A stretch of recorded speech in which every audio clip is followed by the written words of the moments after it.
Let's talk about atrial dysrhythmias. There's really 4 of them that you're primarily going to be able to worry about. Again, these are ones, as we talked previously about altered automaticity, where there's an irritable focus somewhere within the atria that is firing before the sinus node has a chance to. There's also this reentry phenomenon, and I'll talk about that here. This is a situation where you have a circuitry that has a blockage in it. In this case, it's a unidirectional block, so this is going to go around to a different spot. This is the one that causes the atrial tachycardia, where basically that impulse comes down, it reaches a point, can't continue, so it goes around another way and just cycles itself back and re-stimulates the atria over and over again. And you end up having the development of atrial tachycardia secondary to that. This is that reentry that they're talking about. First, let's talk about premature atrial contractions, PACs.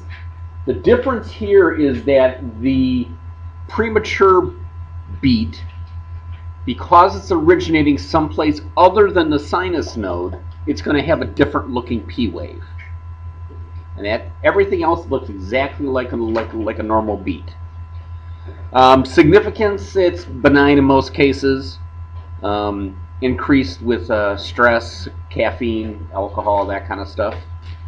Treatment is basically don't do it.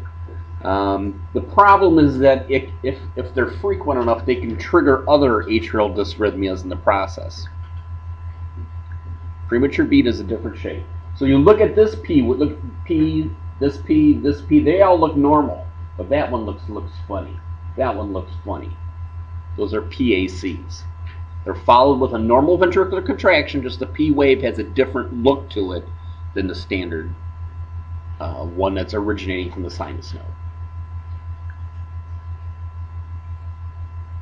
Same thing here. Here's normal sinus beat, PAC. And if you'll notice, if you were to plot this out, this distance, if you would look and put calipers onto it, we would find that there basically is what's called a compensatory pause present. So it basically resets the timer and goes back to what its underlying rate would have been. Can you see that? So looking at this one to this one, this one to this one, this one to this one. So the PACs are timing itself out. Here's another example. You see the PAC right there.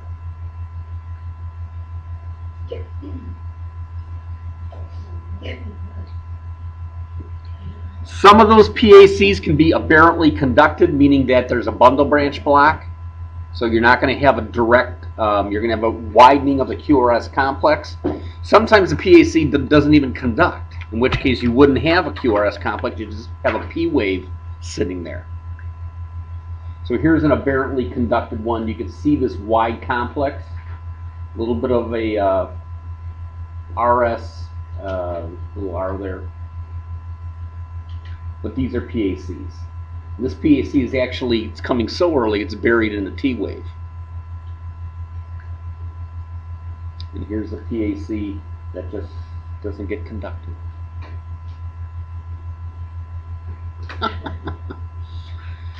Okay, this is a term that we utilize for any time there's a tachycardia that's originating from above the ventricles, but not from the sinus node. Rates, again, are above 100. Its origin is above the bundle of His, and all 5 of these fit into that category. The term paroxysmal, you may see that, PSVT. Paroxysmal meaning it's a sudden onset and it kind of comes and goes. So you have little runs of SVT and then they go away. First one of these supraventricular tachycardias is where it's originating from somewhere in the atrium, but not the sinus node. So the P wave does not look like a normal P, and often the rate is well above 150. 150 is kind of that magic number. If you see a heart rate of 180, it's probably an atrial tachycardia, and the origin of it is that reentry phenomenon that ends up happening. Normal looking QRS, significance, these can be problematic because if you get a rate so fast you can't fill the ventricle, or you can't fill the atria, you can't fill the ventricle, and you end up getting a reduction in cardiac output secondary to that. Treatment for is oxygen. Let me back up here a second. Okay. General rule for tachycardias. Okay. Tachy and awake, drugs you must take. Tachy and a nap, zap. Okay. Silly, but it works. If any tachycardia is not showing hemodynamic compromise, we're going to treat it simply with oxygen, vagal maneuvers, bearing down, having somebody blow on their thumb to try and increase intrathoracic pressure. We used to do carotid massages that are now going away from that, especially in the elderly, because you can knock a plaque loose. And the pharmacologic agent you should know is amiodarone. Amiodarone. Now, why that word is so hard for people to pronounce, but 150 milligrams. Okay. If that tachycardia now has some hemodynamic compromise with it, we're going to bypass all that and go directly to cardioversion. Okay, so that's the zap. Tachy and a nap, zap. So here you can see a narrow complex tachycardia. The P wave is almost buried into the T wave. It's such a short time frame there. Where's the pacemaker? Somewhere in the atrium. Where in the atrium? I don't know. But it's not the sinus one. I know that. First of all, you never have a sinus attack that fast. And that's because of that reentry, where it's the same impulse that just passed through is now passing back up again. And it's restarting the whole process back up again. Okay, we talked about O2, vagal maneuvers, amiodarone. There's other things you can look for, but again, anytime they go unstable, anytime you see signs like shortness of breath, dyspnea, diaphoresis, chest pain, loss of blood pressure, that's going to be a sign of an unstable situation. Atrial tachycardia. Atrial flutter, even faster atrial beats, but the ventricular response is variable in that not every one of those sawtooth P waves is getting through. The AV node is smart enough to say, I'm not going to beat at 400 beats per minute because I'll die. So I'm only going to let the one of the four or one of the three through. The rest of them I'm going to block. Okay. QRS complex usually is not affected, and these usually occur secondary to a run of PACs, and it can deteriorate into AFib, or it can convert itself back out again. Okay. It's a tachycardia. It's a narrow complex tachycardia, so we're going to treat it with amiodarone, just like we did before. O2, you can try vagal maneuvers, amiodarone. If it doesn't work, then we can go to cardioversion. Clinically, what we'll end up doing with a lot of these atrial dysrhythmias, if they're persistent enough and they happen often enough, is we'll take them in for into the electrophysiology lab, where they can actually map out where in the heart these things are originating from.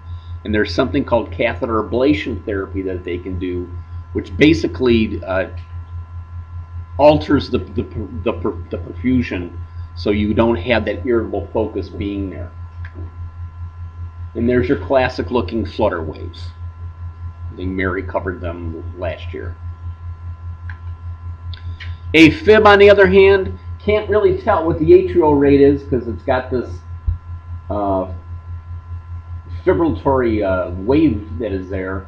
Again, the ventricular rate is variable. In fact, it's what we're going to call an irregular irregularity. So it's not patterned. Okay. and it's a narrow complex. We see it often with COPD patients. That's why when you feel their pulse during a treatment, you get a variable pulse. The downside to it is that it's a high risk for pulmonary emboli and stroke for that matter. And when the rate gets really, really fast, you can end up having a loss of blood pressure. Treatment for it, same as all the other tachycardias, oxygen, possibly some vagal maneuvers, amiodarone, 150 milligrams, and cardioversion if necessary. You can see the R to R here is irregular, but it's not patterned. Important fact to keep in mind. We talk about blocks.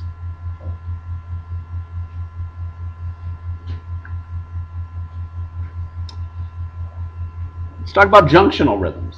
Junctionals originate in the AV junction because the atria are being stimulated after the QRS complex, or they're going together. You may see an inverted P wave, you may see no P wave, or you actually may see one that comes after the QRS complex. Key part is the QRS is narrow. It's a normally conducted ventricular pattern. Narrow complex.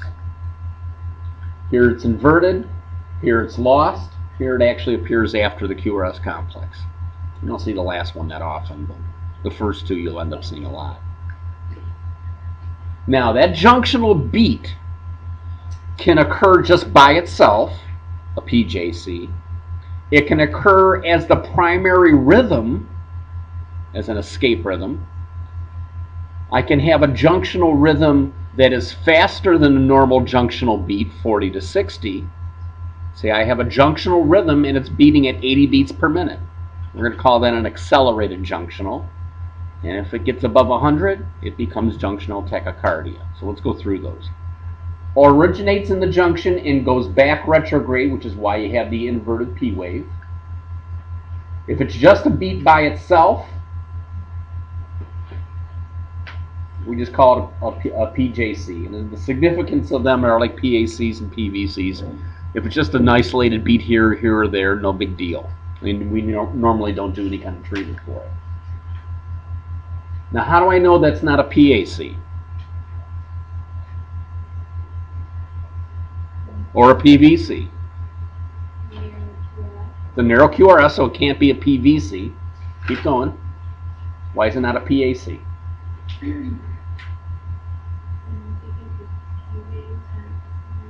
Aren't there? They're missing. Okay, so it's got to be originating at some place other than the atria. The only other place we do that would be the junction with a narrow complex. Is this making sense? I'm getting blank stares back. So here's our PACs. I see a P wave, I see a P wave, I see a P wave. Here I don't, here I don't. Distinguishing between the two.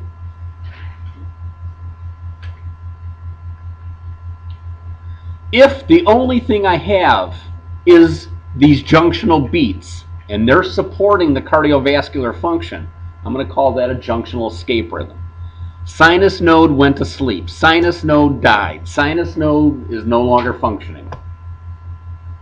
What's the body's next response? Hey, Mr. AV Junction, can you pace us? Can you be the pacemaker? Can you be the origin of that beat?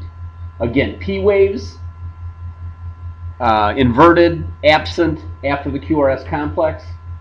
Can't really tell a PR interval because there's usually not a P wave there, but it's a narrow complex.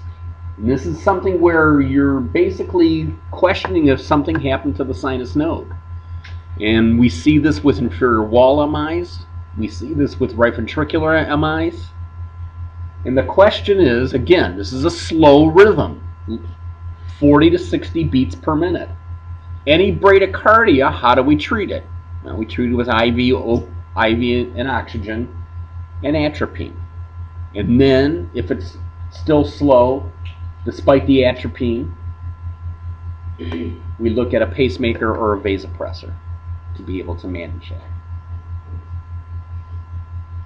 Just like we talked previously on sinus bradycardia. Same thing here, it's a bradycardia. What do you notice about the P wave? It's inverted. It's upside down. The only way that can occur, and notice it's also really close to the QRS complex. So when that node fires, it fires in both directions, and you almost get simultaneous invert of the P wave in QRS. So how dangerous is that to the patient? Is the heart still functioning well? Typically, no. Because your beat, you're a runner, a heart rate of 45 for you is no big deal. Patients who, though, are not conditioned athletes, that's a slow rate. And often it will follow itself with loss of consciousness, chest pain, the whole gamut of being a symptomatic bradycardia. Okay.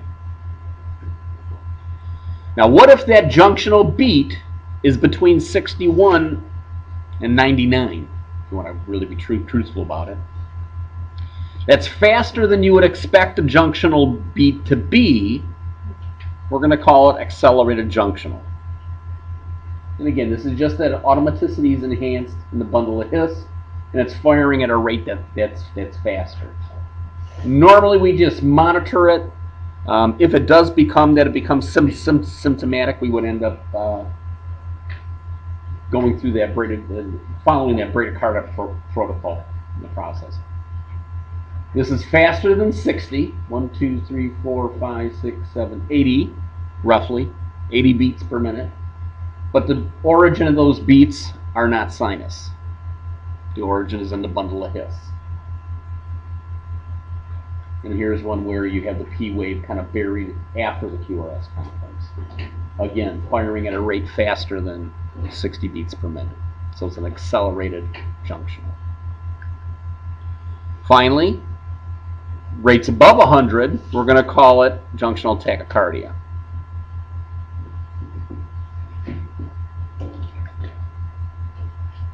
And this is, again, an irritable junction that's firing at a rate way faster than you would expect it to. And if it's symptomatic, we're going to treat it again like any other symptomatic tachycardia. Oxygen, vagal maneuvers. In this case, we would actually also, and I should have thrown it in with the tachycardias, adenosine is typically given prior to amiodarone. Has anybody ever seen adenosine given? It's actually a pretty cool drug. First of all, it has a half-life of like 4 seconds or 5 seconds. So you give it IV and you give a rapid bolus right behind it to get it into the circulation. What adenosine does is it basically causes a small period of asystole. It causes the heart to stop the conduction. And then hopefully the sinus node will kick back in again. Patients who have had it, they describe this feeling of like, what just happened? Because their heart just literally stopped. So often we kind of pre-warn them, maybe even sedate them a little bit because it's a little bit of a weird feeling to say, something just happened. So here's junctional tach. P wave after the QRS complex, inverted, and you end up having it greater than 100 beats per minute. So, junctional escape, accelerated junctional tach. QRS complex is narrow in all of them because it goes through the ventricle normally. Are we done yet, Rick? No. Let's talk about ventricular dysrhythmias.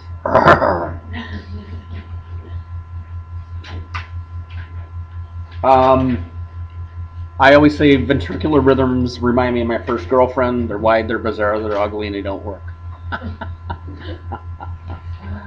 It's an irritable focus within the ventricle someplace.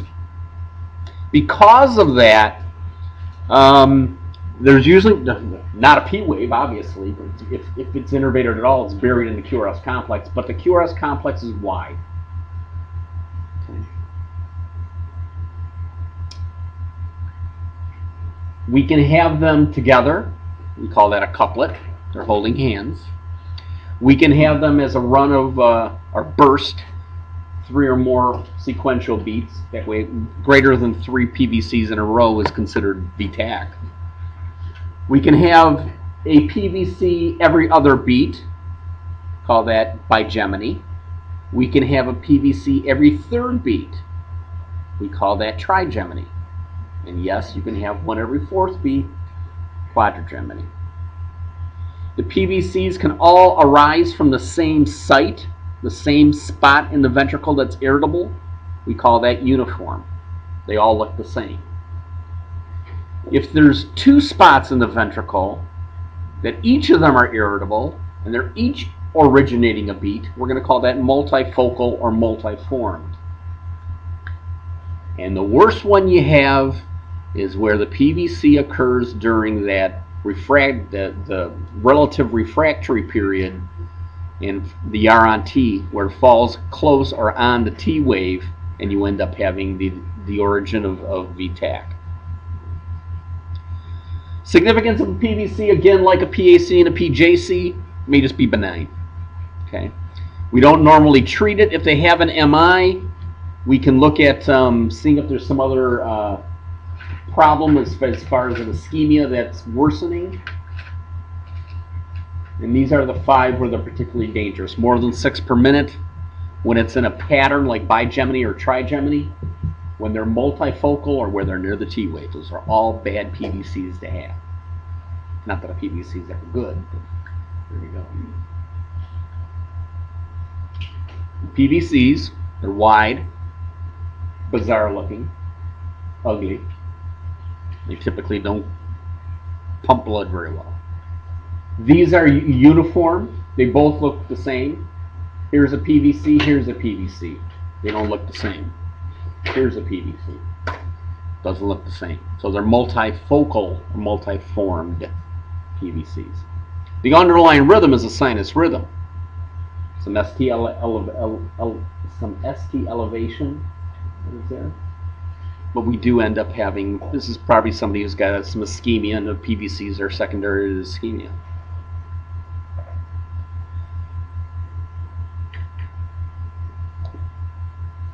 These are couplets. They're uniform. They both look the same. Normal beat, PVC. Normal beat, PVC. Normal beat, PVC bigeminy. Normal beat, PVC. Normal beat, PVC. Trigeminy. And yes, you can have a quadrigeminy too. And here's that R on T. I had a PVC right by my T wave, and look what happened. Defecation occurs, right? Going to VFib. What if all we have are these ventricular beats? This is known as idioventricular, or ventricular escape rhythm. Rate is less than 40 beats per minute. There is no P wave, and all you see is a wide-looking QRS complex. This is not good. This is where your sinus node is not working, nor is your AV node. Oh boy. Because of that, you end up having no atrial kick, no atrial pump, so you can get patients who have reduction of preload and severe hypotension. One where the treatment of a PVC you might treat with an antidysrhythmic like amiodarone. Here, giving that would cause asystole. This is all that's keeping us going, is an idioventricular beat. It's a bradycardia, so we're going to treat it just like we do all the other bradycardias. Atropine, pacemaker, vasopressor. That does not look like a good rhythm.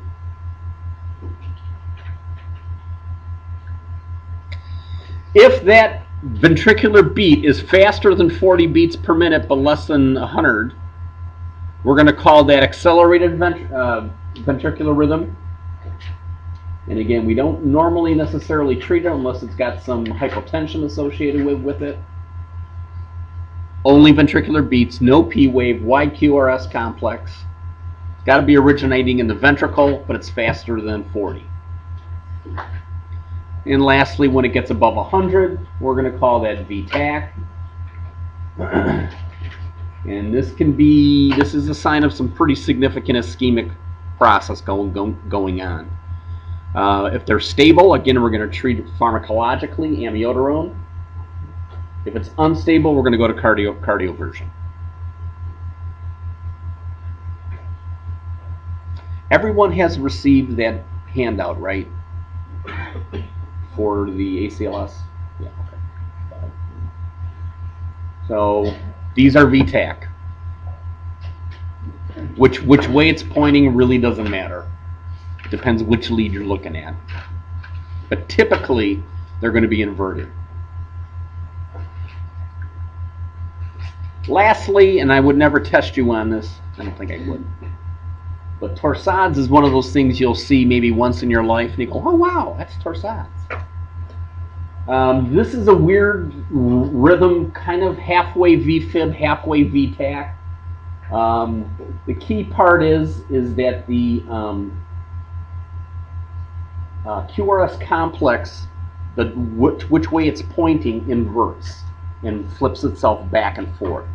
Torsade de point means twisting of the points, and what you end up having really is the direction the QRS is pointing flips itself. And the treatment is magnesium. Here you can end up seeing if I'm pointing upwards, I'm pointing downwards. I'm pointing upwards, I'm pointing downwards. Can you see the flipping that is there? Like I said, you might be lucky to see this once in your life, unless you work in someplace that has a center for it. Lastly, VFib. Nothing going on, nothing going on, nothing going on. Dead. 80% of sudden death is due to this, or pulses VTAC. Treatment for this is defibrillation.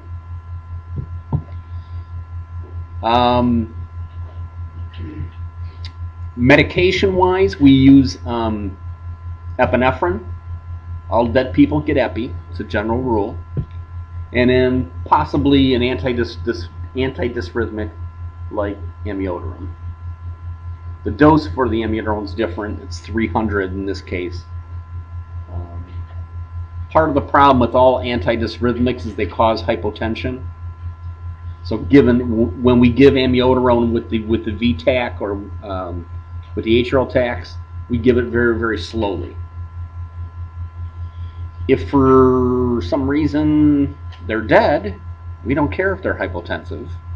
So we can give a big bolus and give it fast. It doesn't matter.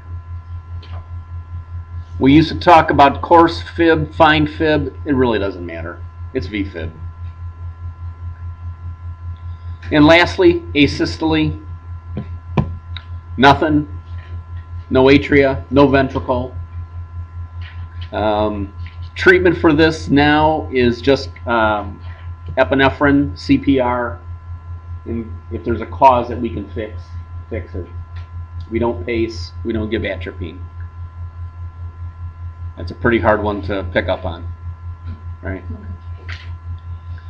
Here's an example of why I don't know if I put it on there or not. Yeah, confirming 2 leads. 82-year-old man is unresponsive, apneic, and pulseless. While we're looking at his lead 2, I see asystole. But when I check on a different lead, I actually see VFib. So the treatment for this is defibrillation. But I would not know that if I only looked in one lead. What's ending up happening in lead 1 and lead 3 is they're going in opposite directions. Well, since lead 2 is in essence a sum of lead 1 and 3, those voltages going in opposite direction end up becoming an isoelectric line. Classic example of why we check in a second lead. Last thing before we get into blocks is PEA. PEA is any organized rhythm that's not generating a pulse, but should be. We used to call it electrical mechanical dissociation. We thought there was basically the mechanical portion of the heart and the electrical conduction of the heart weren't talking to each other. We now know that's not entirely the case. The real thing to remember with PEA is I'm going to do CPR and I'm going to find a cause. And there's multiple things that can be a cause, what we're going to call the H's and T's. And this is the order that I like to think of them in, not that you have to, but it's going from the easiest to fix to the hardest to fix. If I have a 17-year-old girl who comes into the ER, we're doing CPR because she was in a motor vehicle accident, I'm going to suspect hypovolemia as the cause. Or a tension pneumo. Or if she had a deceleration injury where her chest hit the steering wheel, perhaps a cardiac tamponade. Okay. There's lots of different things we're going to end up doing with it and how we end up treating it. Asthmatics can also have PEA secondary air trapping, preventing it. And a lot of times all you got to do is just disconnect the bag and let it kind of empty out. CPR, epi, find the cause. I always say PEA is like a 3-year-old. 3-year-olds always go, but why? But why? And that's what you got to figure out, but why? And fix it. Okay, blocks. Something that most RTs struggle with. So I want to do it right. There's really 4 different blocks that you're going to focus on, and this is where the conduction through the node is impaired. First degree block. First degree block is basically just a widening of the PR interval. It's greater than 0.2. Usually it's benign. And the biggest thing we want to do is that all these blocks can progress from first to second to third. So you want to just monitor them in the process. Notice the PR intervals. It's wider than 0.2, wider than 5 small boxes. Okay? Other than that, it conducts fine. Just a little bit delayed getting through the AV node. Second degree type 1 or Wenkebach. Wenkebach?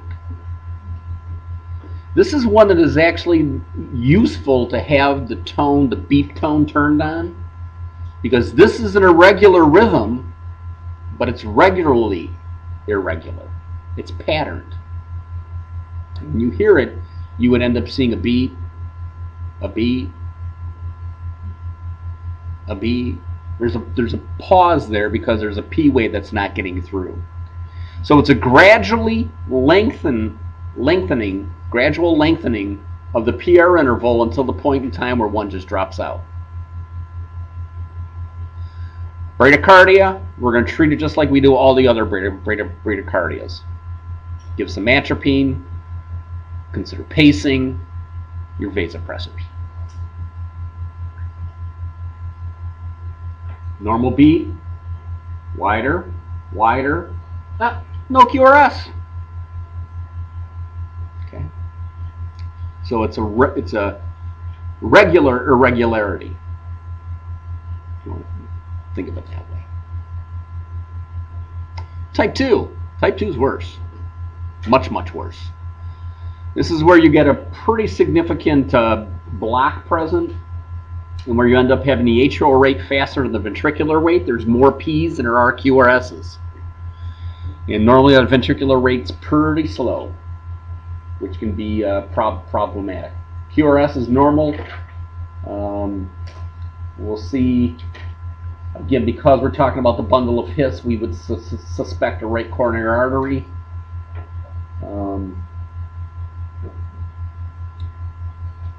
This quite often progresses into third degree block, so pacing is an appropriate intervention, although we can try atropine while we're waiting for the pacemaker to be set up.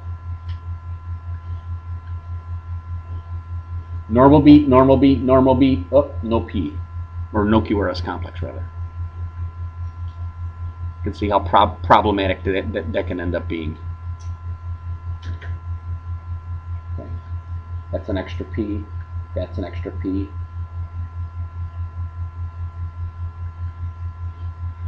Lastly, third degree.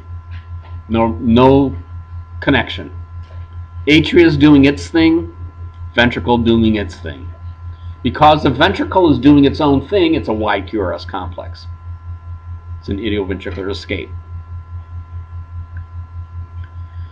Again, this is something to do with a right coronary artery being involved.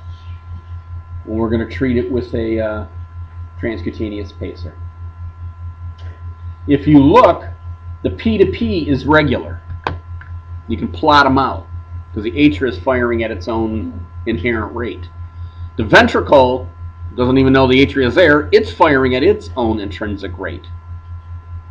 And it's a wide QRS complex. But you plot out the R to R, and they plot right along. You plot the P to P.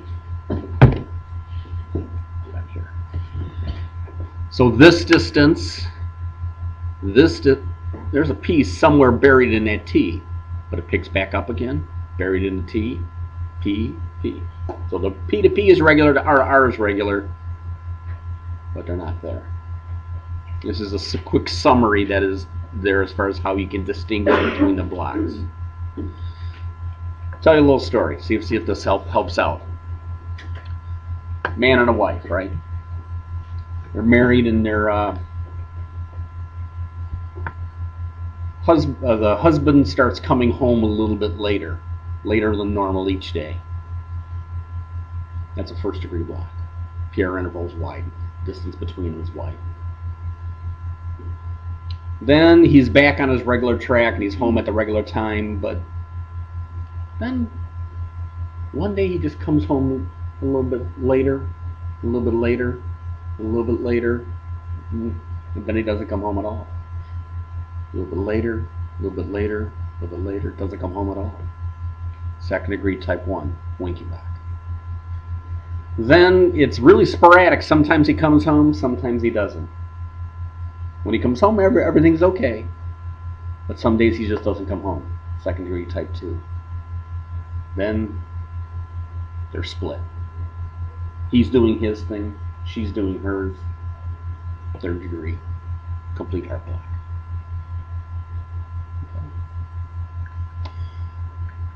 By the way, the new the Heart Association and they meet every 5 years, and this is the year. So starting in January, Marchish, there will be new algorithms coming out and new ways to approach it. What's going to change, I have no idea. But just so you know that. And just basically when you're talking about a code, there's a primary ABCD, airway, breathing, circulation, defibrillation, and a secondary advanced airway, support of the ventilation. 100% oxygen, epinephrine, and you don't need to know any of this. Yeah, I know.